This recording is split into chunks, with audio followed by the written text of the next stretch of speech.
Ketika Anda punya mobil banyak, punya uang banyak, itu artinya Anda untuk senang itu tergantung banyak hal. Mobilnya banyak, uangnya banyak. Dengan orang yang nggak punya apa-apa, cukup bahagia dengan uang 10.000 atau seadanya. Logika yang dibangun adalah keren mana orang yang untuk bahagia butuh banyak hal dengan sedikit hal. Ini ku pinter putih. Pinter sing bahagia dengan sedikit hal. Itu cara kita bernegosiasi dengan zaman yang seperti ini. Kalau sering nasihati santri-santri sing teng kampung-kampung. Kon ketemu pangeran sowan gowo Alphard songo, gowo mobil miliar, gowo uang miliaran. Dengan sowan pangeran gowo sujud, yang mesti dibenarkan Allah itu pasti sujud. Nah sekarang itu niki wonten niki majelis mas saya ini wonten babat. Lalu sering menghindari dari acara-acara publik bukan karena apa-apa. Supaya orang itu terlatih nyaman dengan Allah Subhanahu wa taala. Kalau niku termasuk kalau boleh kalau sering cerita Baul, kecewa kalau boleh kecewa. Wong ape mulya wae ngenteni ngomong ning panggung, wong ngaji kok ngenteni ning panggung diundang. Itu biayanya mahal. Riyen mboten kiai ikhlas zaman Mbah Fayumi, Bude kula Mbah Hanid iku ketemu ngaji ana takok yo ngaji. Sakniki ngaji niku panggung, sound sistemnya rapik, kiyaine kecewa. MC-ne maklaran yang kecewa. Repot. Beragama itu menjadi mahal. Kulo nu sering ditanya sama sebagian gitu, kenapa Gus Jinan tidak jaga protokol dalam ilmu? Kulo cerita, dulu Rasulullah Shallallahu Alaihi Wasallam, niku melampah-melampah, gimana melampah-melampah? Niku tiang biasa nyegat di tenggalan. Ada perempuan Imro'atun min Khos'am. Niku Nabi pas masih berkendara, masih di atas unta. Ya Rasulullah inna faridatawa ala ibadi adrokat abi syekhon kabiron. La yastatiu ayastamsika ala rohila. Wa fi riwayatin ayasbuta ala rohila. Niku boten terus Nabi tersinggung. Kok ninggalan? Sowan, nggo gula mboten enten. Kulo sering lampah-lampah teng pasar pandangan kalian anak kulo sering ketemu ibu-ibu ditakoki, "Gus, beneran ketemu jenengan badhe sowan?" "Kowe apa? Badhe tanglet." Anak kulo istikhadah. Senang kene ae gak repot. Jawab kalian ngadeg-ngadegan. Nak ke latihan kok Mas Umar Faruk mboten saged mutolaah riyin. Gayane ngongkon sopan wong ya asline mutolaah sik nih. Niku jelas di jalan. Ya Rasulullah jenengan badhe haji, sayang bapak kula niku pun lumpuh. Ndak bisa ikut haji. Apa saya bisa menghajikan beliau? Jawab Nabi, na'am, ya bisa. Semenjak itu dikenal ada dua haji amanah. Satu orang yang sudah meninggal, kedua yang masih hidup tapi nopo lumpuh. Disebut hajjul ma'dud, hajinya orang lumpuh. Dan saya di mana-mana kampanye ini supaya ada kesadaran kalau secara teori nggak mungkin haji, niku saged diamanahkan meskipun belum nopo meninggal. Itu disebut hajjul ma'dud. Nah untungnya begini haji makdub. Niki wonten majelis Dewan Masyaikh. Sekarang tuh fatwa itu kalau nggak punya otoritas tuh nggak didengar. Rodok ruwet. Kalau jenengan kadung meninggal, itu kalau tidak niat haji, tetap sama Allah ditulis tidak haji. Meskipun anak cucu jenengan menghajikan. Karena menghajikan orang yang sudah meninggal dan tidak niat haji itu hanya untuk mengesahkan warisan. Karena sebagian warisan ini harus digunakan untuk apa? Haji. Tapi kalau jenengan masih hidup dan lumpuh, nggak mungkin haji. Jenengan berkontribusi niat. Wes jong kairiku tua iku dol go kajiku. Innova iku dol go hajiku. Dia ikut berkontribusi. Lalu kalau sering kampanye monggo kalau masih hidup nggak mungkin haji, ikut memutuskan sekarang juga haji. Namanya hajjul napa? Makdud. Sehingga jenengan ikut komitmen niat dan ikut memutuskan. Niku riyen nggih namung kan cerita, Mbak cerita, Mbak Fayumi ikhlas, Mbak Yohanit ikhlas.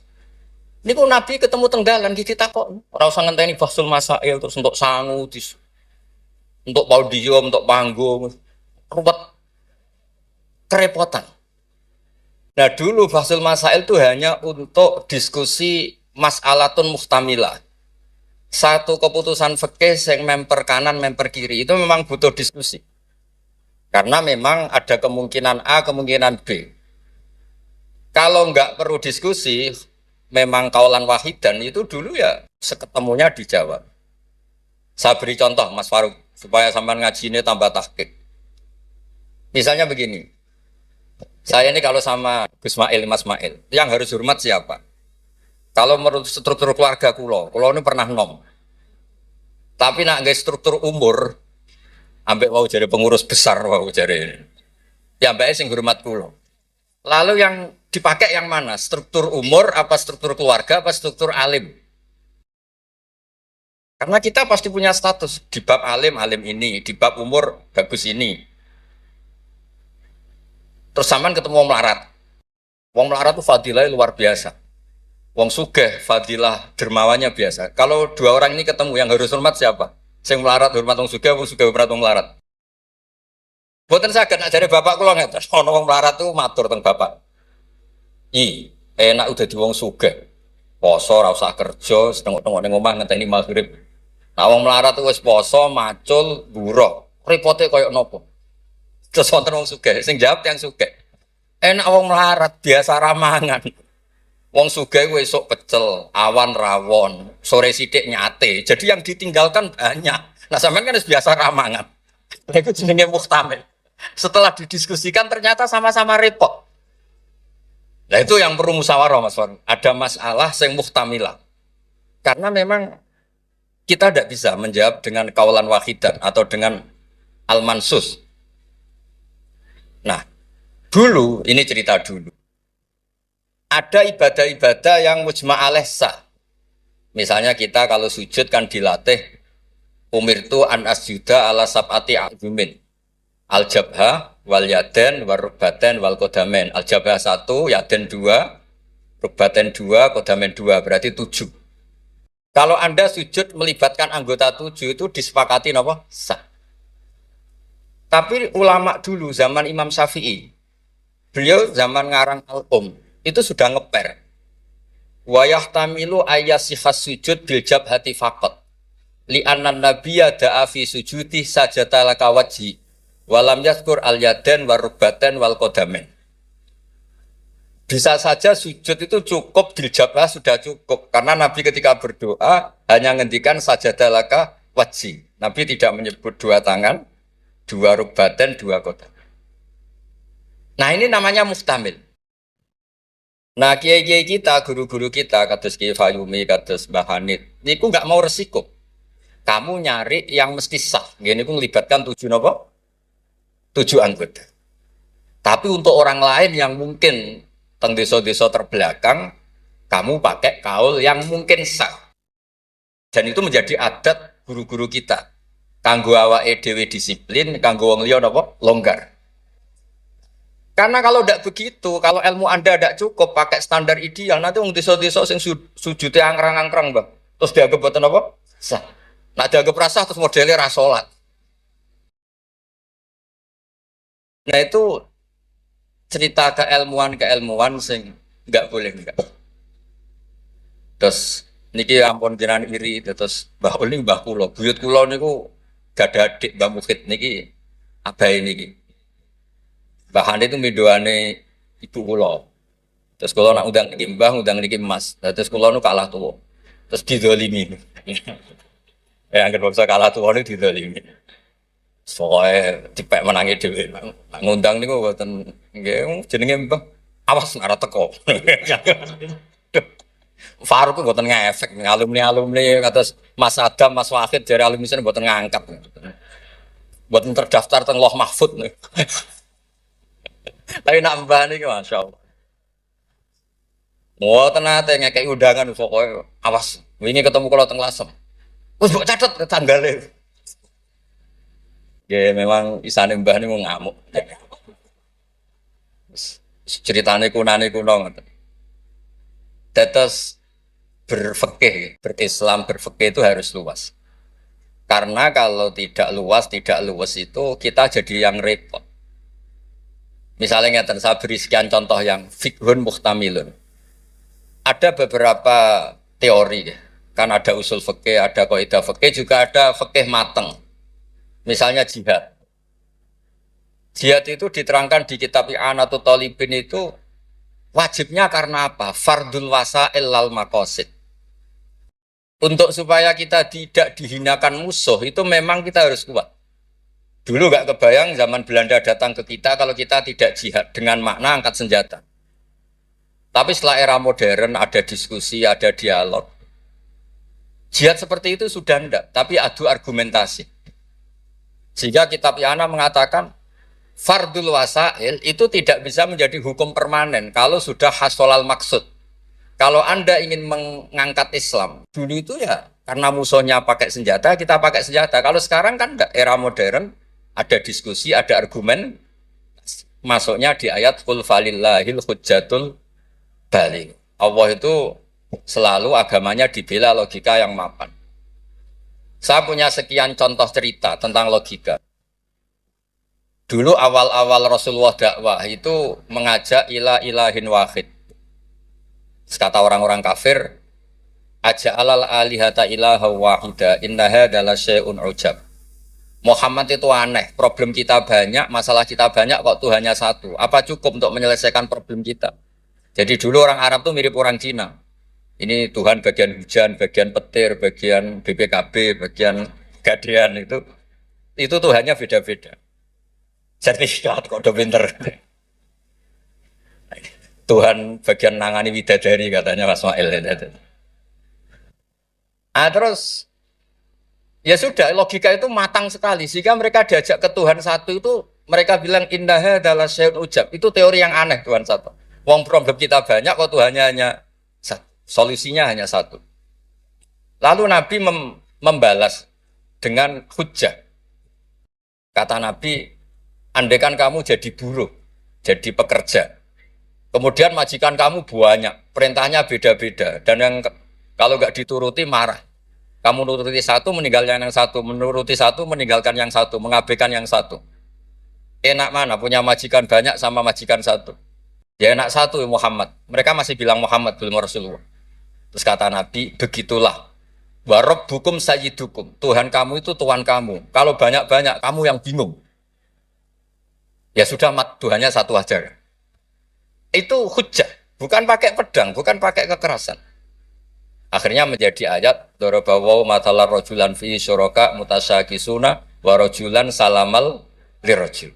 Bagi hal yastawiyani masalah, terus kata Allah, Alhamdulillah.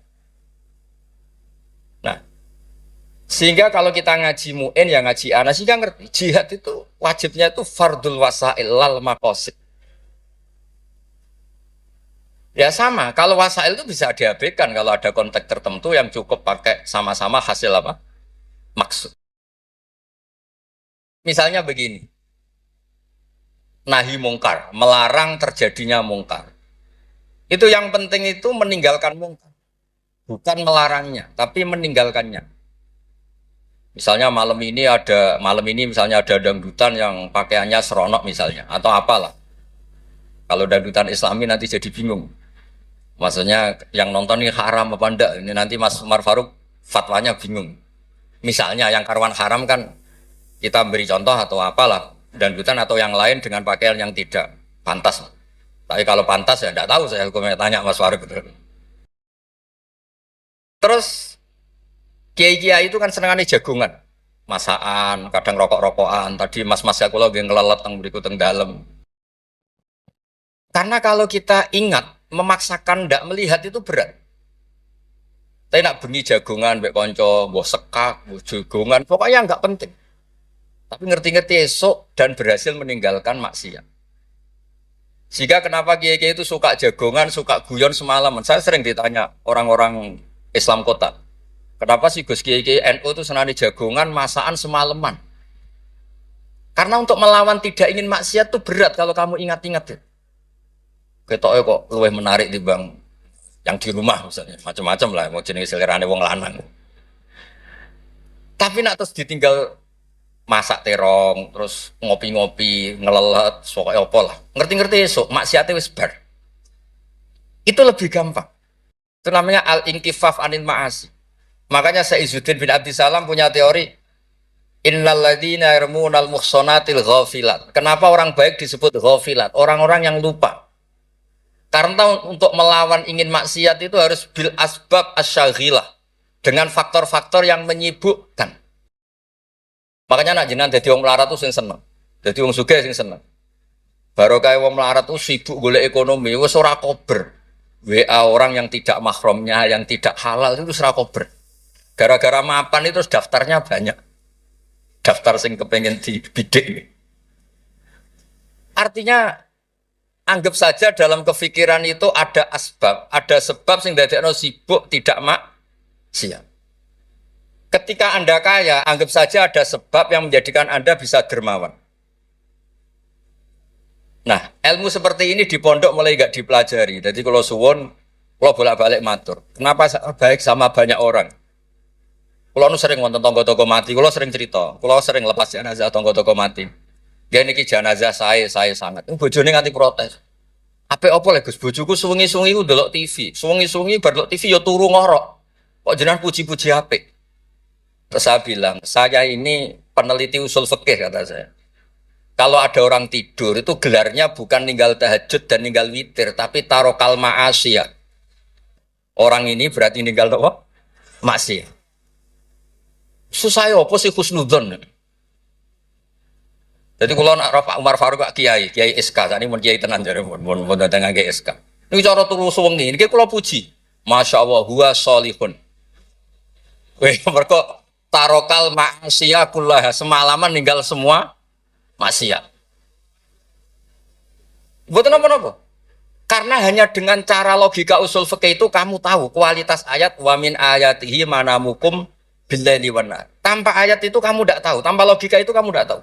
Wong ayate pangeran kok terima contohnya manamukum billail. Secara medis jelas kita butuh istirahat, sistem tubuh kita butuh jeda. Secara fikih barokatun naum niku tarkul mas. Lah kula kepengin niki Mas Umar, Mas Ismail dadi kiai nu kados kula. Punya pandangan yang luas sehingga menghormati yang lain itu gampang. Ana wong turu dari wis gak tahajud, iku kiai apa? Ngeplok nak turu. Ya kiai tenan, wong ninggal maksiat ku top. Ninggal maksiat itu top. Terus turu ku ya penting. Maksudnya ki penting wis pancen ra ono gunane nggo turu apa. Wiridan nggih, marangeran ora tertarik nek wiridamu menjaluk. Iku menawa malaikat Mikael lu nak wongku melek susah, mesti jaluk. Karena hubungannya dengan pangeran jaluk tok. Lha nek sing wiridan kula seneng muji pangeran. Subhanallah wa bihamdi adada khalqi wa ridha nafsi. Kula nu jarang njaluk pangeran.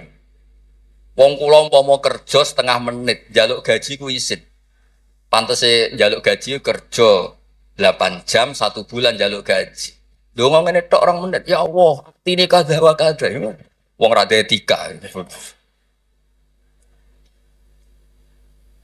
Terus boten maksud kula, kalau kita pakai ilmu itu semuanya menjadi mudah.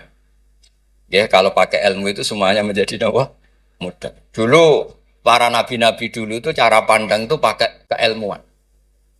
Dan itu yang disebut qul falillahil hujjatul baligh. Kula nu punya sekian cerita tentang logika-logika yang dibangun ulama. Ya kayak tadi misalnya sujud. Sujud itu 7 anggota harus terlibat. Itu mesti sah. Tapi nyatanya Nabi pernah sungkeman yang pangeran hanya ngendikan sajadalaka wajhi. Walam yazkur al-yadan warubatan wal qadar. Terus kedua masalah murtad. Untuk menjadi murtad itu orang sujud ke selain Allah. Mosok saya murtad ngenteni 7 anggota tubuh. Sekedar watul jabha ke selain Allah itu bisa berstatus apa? Murtad. Nah itu namanya fikih yang muhtamil. Tapi guru-guru kita, meskipun bacaannya banyak, tetap ngajari kita sujud yang tidak resiko. Gini ku pakai 7 apa? Tapi jagani wong desa-desa sing mungkin lagi latihan Islam, cara ibadah buatan apa sempurna. Di kalau cerita logika. Nabi Ibrahim alaihissalam, Nabi Musa, Nabi Isa. Niku kadang-kadang nyuwun sewu, saking senenge pangeran, niku pangeran yo diwarahi. Tapi mboten krana nglamak, mboten nggih saking senenge. Tapi barokahnya itu lahir fikih-fikih yang sekarang diwarisi umat Rasulullah sallallahu alaihi wasallam. Bapak kula nu sering nak didik kula ngeten. Kancanan wong fasik ku haram. Wong mare katut nakal. Tapi nak diwalik, bina wong fasik iku apik. Iso bina anak kancanan. Iku pun mulai senam otak baleni malih. Sampean kancanan wong fasik itu enggak boleh. Nanti ketularan apa? Fasik. Tapi kalau bina orang fasik boleh ndak? Bina loh. Boleh kan? Bisa sunat, bisa wajib. Tapi kok iso bina anak kancanan. Meskipun agak berjudi sing katut sapa? Nah, sing katut apa sing soleh dadi fasik, apa sing fasik dadi soleh. Nah, dan seperti itu muhtamilun. Karena kita mau hukumi sunat, jebule sing soleh dadi fasik. Ngukumi haram ternyata banyak dari pertemanan ini sing fasik dadi soleh. Ada hal-hal yang kita tidak perlu ngambil keputusan karena ini nanti diuji di lapangan. Sebab itu Nabi itu nggak pernah ngambil kesimpulan baku di hal-hal yang sifatnya apa? Sosial. Ayat fa'fu anhum wasfah ya banyak, ayat tegas ya banyak, ayat setengah tegas, setengah nggak tegas ya banyak. Karena di bab-bab sosial itu ada muktadul hal, ada kondisional. Nah ini yang masalah-masalah sing wow didawakan Mbak Fayumi, Mbak Hanit itu seneng ilmu. Di sejarah agak unik tentang keluarga kulo. Ibu kulo namanya Yohanit. Yohanit itu nama ibunya Nabi Musa. Kebetulan punya mbak Minduan namanya Yohanit juga mondok. Mondok teng Joso terus mulai itu disenengi mbah kulo. Terus rabi terus Mbak Ul. Buyut kulo. Terus badhe Mbak Mukhid wafat angsal Mbak Fayumi. Terus Mbak Hanit riyen cerita kulo, aku di bojo loro iku ahli falak kabeh. Riyen Mbak Mukhid enggak ahli falak, Mbak Fayumi ahli. Modele anake bebo ora krungu nek diceritani alime bapake. Kok wedi kon niru. Kula roh lah kelakuane Gus-gus kula roh apal. Jadi agar diceritani alime abae iku bebo tawadhu, bebo kon niru apa tadi. Terus kula suwun lah di bab-bab tertentu itu baca itu harus banyak. Kula gadah kitab namanya Khilyatul Auliya. Niki cerita terakhir kula. Wonten orang tabi'in itu alim alama. Mimman yutawassalu bihi, orang yang termasuk dipakai wasilah saking soleh. Namanya Muhammad bin Munkadir. Niku muridnya Jabir bin Abdullah. Niku nak wonten tiang fasik mati. Tiang fasik mati misalnya nyun sewu ana wong kok mati oplosan niku kesusu nyolati. Padahal mainstream ahli fikih saat itu kalau ada orang fasik meninggal sebaiknya yang sholat jangan banyak-banyak. Mau nggo syarat nggo goro fardhu napa? Kifayah. Saya ulang lagi. Mainstream fatwa saat itu nak ana fasik mati sing salat aja akeh-akeh. Mau nggo syarat nggo goro fardhu napa? Kifayah. Nanti kalau semuanya ikut mensolati dikira gak ada bedanya orang soleh dan orang napa? Fasik. Tapi Muhammad bin Munkadir itu orang yang kesusu teko. Ditanya, lima datus sholli ala hadal fasik. Kenapa engkau begitu senang, begitu semangat nyolati wong fasik? Jawabannya unik, di luar dugaan banyak orang. Kalau apa? Jawaban itu. Inni astahyi minallah. Ayya'lama minni anna qudratahu ta'jizu an ahadin min khalqi. Itu yang dipakai Kiai Jawa. Aku iku isin mbek pangeran. Nak delok wong fasik kemudian Allah melihat hati saya seakan-akan Allah itu pasti tidak maafkan dia. Jadi intinya beliau datang itu sebagai kepastian tauhid beliau sendiri bahwa maghfiratuhu wasiat kullase wa rahmatuhu ge amat kullase. Lagi NU Kiai Jawa gitu, ketemu wong fasik yo tidak mau nih saja sekarang fasik nanti soleh. Yang sekarang soleh ya naudzubillah min dzalik saja suatu saat tidak soleh. Wong barang sosial ora mesti kabeh. Kayak apa dulu Umar ingin bunuh Nabi tapi malah dapat nopo? Hidayat. Kayak apa Khalid bin Walid, panglima yang menjadikan orang Islam kalah di perang Uhud. Akhirnya juga jadi orang nopo? Soleh. Jadi intinya itu Kiai Jawa itu tahu itu sehingga beliau ini kancanan nyun sewu wong fasik ya tenang. Tapi dalam konteks bina, sama lagi dalam konteks bina bukan melegalkan. Sama lagi dalam konteks bina bukan melegalkan. Karena Allah bisa saja mandu dia menjadi orang soleh. Bukan seperti orang lain setiap orang fasik dikafirkan, difasikkan seakan-akan tidak ada harapan tobat. Nah, ini yang menjadikan tambah susah kan. Makanya dalam sebuah riwayat dikatakan siapa? Ala unabbiukum bil faqih kulal faqih. Kamu tahu orang yang paling ahli fikih paling pinter. Jawabannya kila, jawabannya Nabi wakila Ali itu dalam ilmu hadis ada mengatakan itu dawe Nabi wakila dawe Ali. Apapun itu dawe orang top lah. Malam yuknitin nas min rahmatillah walam yu'ayyizum min rahmatillah. Jadi malam yuknitin nas min rahmatillah. Orang pintar itu siapa? Yang tidak bikin orang lain putus asa.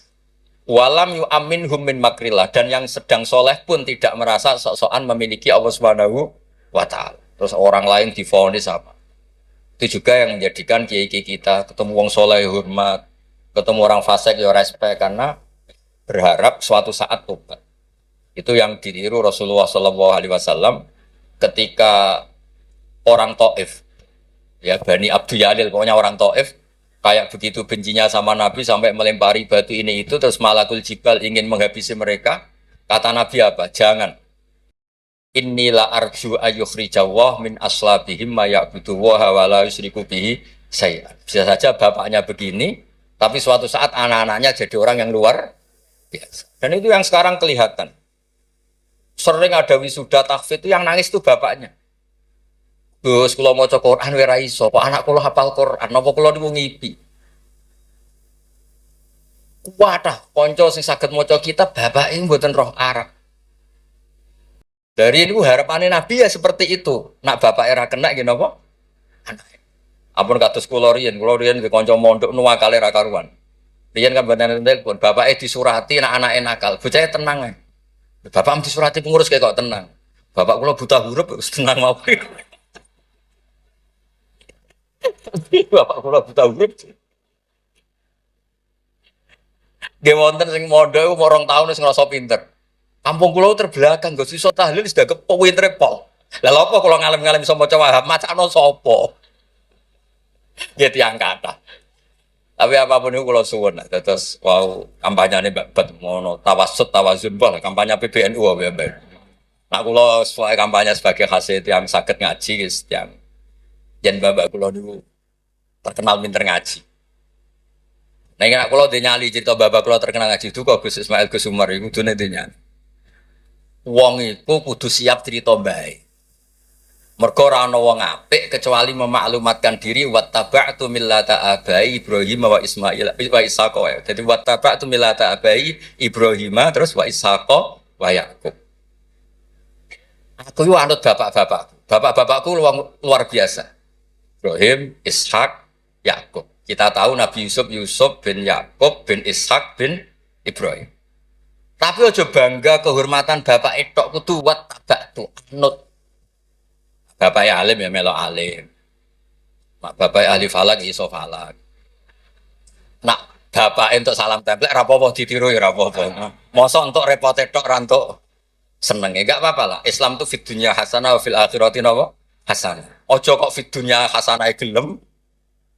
Bareng bapak yang alim, bapak yang alim iku wong dhisik, wong saiki ora oleh ngoten niku mboten ngangsa. Kula sinau tafsir Bedawi niku kitab gadane Mbah Mukhid disilai lek Lukman. Riyen niku saking radine dhuwit. Kitab tafsir Bedawi niku kula roh tulisane Basal nggih Basal misanane Mbah kula nggih misanane niki misanane Basal nggih kondang. Terus Mbah Badiah niku Mbak Yune abae niki. Adik buyut kula. Kula ajane buyut kula paling barep. Ajane nak menang buyut menang kula kabeh. Buyut kula niku barep. Jadi gara-gara buyut kula barep kula generasi ke-6 niki generasi ke-3 terus digo kalah-kalah ngeten iki. Tapi alhamdulillah baru kayak barep menawa dongane ngalim luwih dhisik. Jadi sampai pangeran di ACC riyen terus saya. Terus riyen niku wattaba'tu millata abai. Kula sering didhawuhi Mbah Mun ketika kula mulai ketok ngalim iku baru kayak mbahmu lasem, mbahmu kajit. Mergo Allah ora dadekno generasi top kecuali Allah nyebut Mbah Baisik. Bariku lagi amma al-hidayah. Gini kok Allah nyebut ulaikal ladzina an'ama Allahu 'alaihim minan nabiyyin. Orang-orang baik sing disebut Mbah Bae min dzurriyyati Adam wa mimman hamalna ma'anu. Terus wa min dzurriyyati Ibrahim wa is lembe wa mimman hadaina wastabaina. Jadi Allah gak ada adat nak wong saleh mesti didelok Mbah Bae. Ngregani. Ono tanah, ijek melarat tetap mulang. Oh, dikira babat, masih melarat telah, susah lah zaman Mbak Fayub melarat, kita tetap mulang. Nak wong boten kiai kan kesel istirahat, kesel istirahat. Kiai boten keselah napa? Mula. Lha iku sing diregani bapak kalian Allah. Lan Allah nak nyebut wong soleh mesti disebut ku babai. Min dzurriyyati Adam wa mimman hamalna ma'an. Terus sampai wa min dzurriyyati Ibrahim wa Israil terus lagi wa mimman hadaina wastabai. Terus kemudian hidayah itu siapa saja. Tapi selagi jadi mbah-mbah alim niku disebut riyen kalian Allah. Mergo Allah kepen ngregani jasane mbah. Sampai Rasulullah sing Sayyidul Khalqi sing karuan mesti wong apik.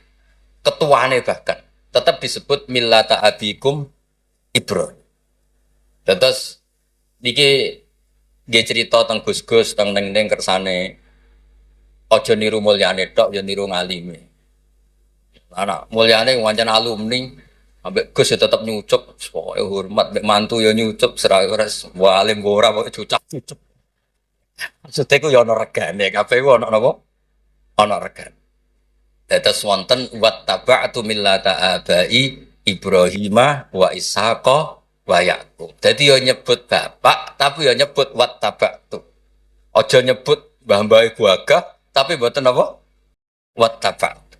Nggih niku mawon niki kula wau matur, kula pun uzlah mun pamit saja acara ngene nak ngaji kula wis ngaji sing gampang-gampang mawon. Ngaji kok repot nganggo podium, nganggo maklar, nganggo Boy nak jenengan eskal hukum tangker kula ketemu teng dalan kula jawab. Kados wau imro'atun min fas'am. Nabi nu gampang ketemu teng dalan ditakoki gitu dijawab. Sampeyan takok Kiai Faruk mesti teng dalan mboten sopan takok teng dalan. Jebule wau. Mutola. Lha kula nu sering didolakno alumni-alumni sarang sing teng Papua teng pundi-pundi. Gus jenengan aja mati Gus, kula ora sida dadi kiai. Yang ngerti takoki itu tangklet. Gus niku hukume piye? Nggak sore aku sibuk. Saiki Gus wong sing takok ngenteni. Bareng pun kula jawab ya dijawab dekne kok pinter-pinter dhewe. Ya ora muni dari kula. So. Tapi wau jare ketikane babat Kiai syaratnya ikhlas ngoten niku kula ya ora piye-piye. Ya mau gremeng sithik-sithik. Syaratnya ikhlas. Dadi kula niku urip didongakno kiai-kiai sing ora jelas niku sing digo takok-takokan. Nggih lumayan lah ana gunane no. Ya, wassalamualaikum warahmatullahi wabarakatuh.